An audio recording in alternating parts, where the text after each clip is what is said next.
Good morning, guys. Part 3 na nga tayo ng expenses ng travel natin sa Vietnam. So, para sa hotel, sa hotel ay nag-stay tayo doon ng 10 days. So, 5 days sa Sapa, 5 days sa Hanoi.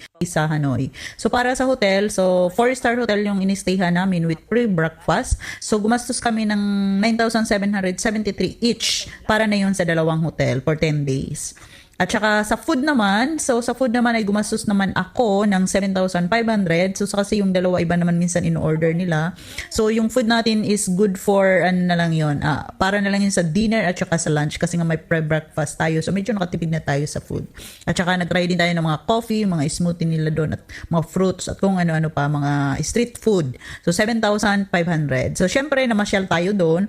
So yung napansin ko doon is medyo mura ang kanilang mga entrance fee compare doon sa pinuntahan namin dati sa Thailand. So, sa tourist spot entrance naman is naggastos lang tayo ng nasa 1,850. Both ano na yon, Sapa and Hanoi. At saka meron na din diyan, sinama ko na din diyan yung sa city tour namin. So, para naman sa shopping, syempre nag-shopping tayo kasi hindi yun mawawala sa Pinoy.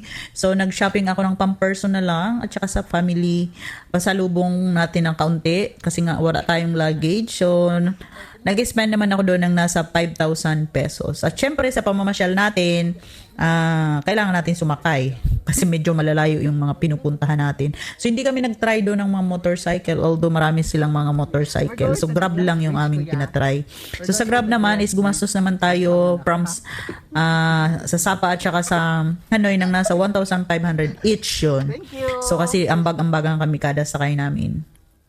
So, isa pa sa natin sa transportation natin na dinagdag is yung sleeper bus na pabalik sa Hanoi. Kasi yung dating diniscuss ko sa part 2 is para lang yun sa papunta sa Sapa. So, nung pabalik na kami, medyo mahal kasi doon na kami mismo nag-book lang nung malapit na kaming bumalik. So, 1,264 yun. So, bali yung sa sleeper bus natin is 2,467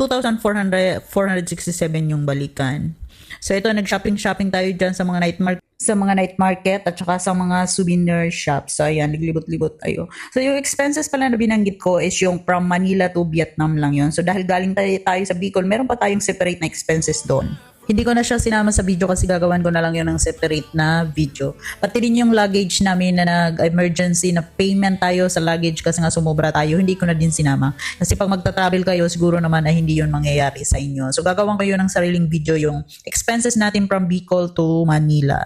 So all in all, yung expenses natin for 10 days sa travel natin sa Vietnam is ticket 10,250, travel tax 1,620, sleeper bus from Hanoi to Sapa round trip 2,467, hotel 9,773 each with free breakfast na buffet. So food 7,500, depende ito sa iyo kung magtitipid ka or hindi.